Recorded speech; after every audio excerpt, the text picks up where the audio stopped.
I have seen your lifetime bookings. Do you know the number of your lifetime No, bookings, I Joe? don't. Would you like to know? Yes, please. You have done over 90,913 bookings. Is that amazing? That's a lot of pots.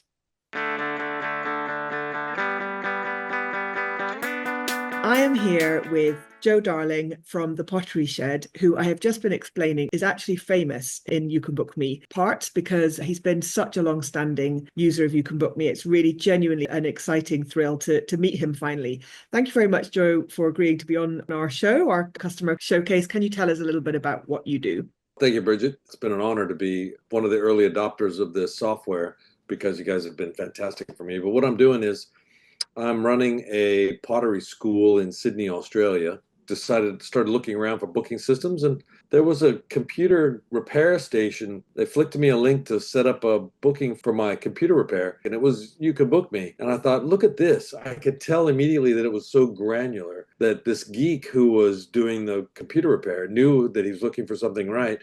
And I started looking into it, and that was it. As soon as I discovered how detailed I could get into You Could Book Me and really hook into everything behind the scenes and detailed the way I wanted to, I was involved. You did an arts and creative business degree, and then you understood that you could actually run a business using your hobby, your passion, which would be pottery. And you had this sort of overnight success. What was it that you were doing that was so successful that locked into people wanting to come to your classes? Was it because of what you learned in your business degree? What I did was I used my own intuition. I traveled the world. I was already 50 years old, and I traveled the world and done pottery all around the world. And I realized the one thing was that there wasn't enough welcoming, open arms. Come check out my studio. Come learn with me. Let's just vibe together attitude in pottery. And so I was one of the pioneers here on my end of somebody who would just open it up, and come in here, check it out. And more people got the vibe, and they just joined me straight away. It became an incredible journey. And has that been the problem that you've fallen in love with, that you're obsessed with solving? Is that the idea that you can make pottery more accessible and introduce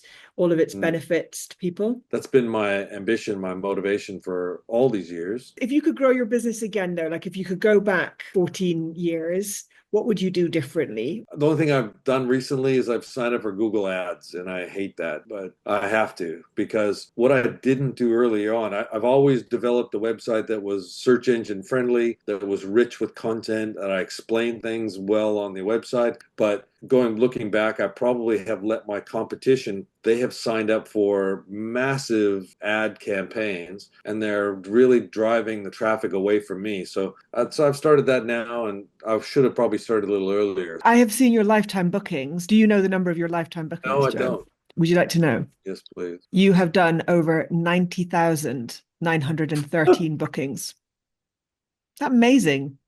That's a lot of pots.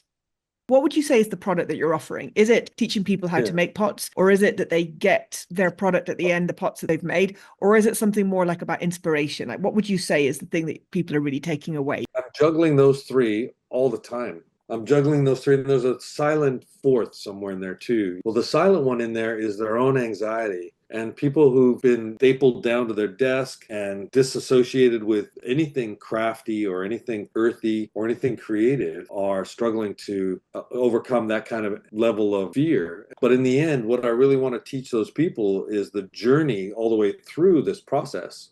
And that's my ultimate goal, is to share with them the kind of deeper insights that can be achieved from this meditative quality of making this pottery craft. So would you say that is it word of mouth that has driven growth? Because you're saying that now you're starting to use adverts. It was word of mouth originally in the first 10 or 15 years. Instagram was just coming out. So I was starting to take photos of people and put them online, put photos of their pots online, and talk about the glazes that were used. And so I've got about 14,000 followers on Instagram who are really checking out those student pots. And they're not flashy, they're not in any way, but they are genuine. The genuineness of social media has been the driving factor. So talk to me a little bit about how you've used tools to build up your business in the first place, and then what are the tools that you use now that you rely on that weren't around then? When I found You Can Book Me, I think it was before you even integrated Stripe. And when that popped in, I thought, well, they picked that for a good reason. So I started looking into Stripe, and I realized also that was a granular granular system that I could really dig into and I could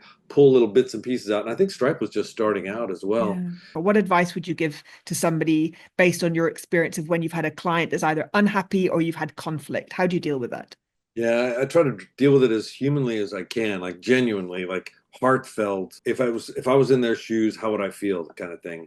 I often spill out as many vouchers or free classes that I can, just in case I'm wrong, because I've been wrong so many times in my life. I realize I'm not perfect. But when it comes down to the point when I realize I can't make it past that line, that I can't help them, I blacklist them. And you guys have put the blacklisting in the system, which We I have think I requested. really, well, we did it finally. That It was took one us a of my while. requests, and it's the best system ever. So, what would be the best piece of business advice you would give somebody who is starting up now today? Yeah, I see a lot of people trying to run this business. Everybody can run it the way they really feel passionate about it. That's the whole idea of running a business. But those who really want to find a clear path, find clear services, and that's what I got with YouCanBookMe. What would be the stakes to your business for not using a solution like YouCanBookMe? I think I would have been harnessed in a way that I wouldn't have appreciated. I probably would have limitations to the amount of scheduling programmatic modifications that I could put in.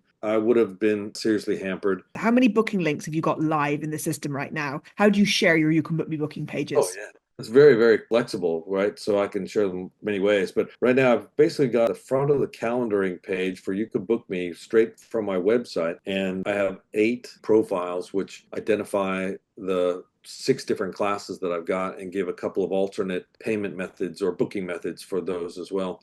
And so, would you recommend You Can Book Me to your peers, to your colleagues? Oh, I always do. Yeah, of course. We're going to finish off. Thank you very much for all your time. I know it's very late for you. We're going to finish off with a couple of quickfire questions. Would you rather throw out your phone or your laptop? On my laptop. Easily. I And then have.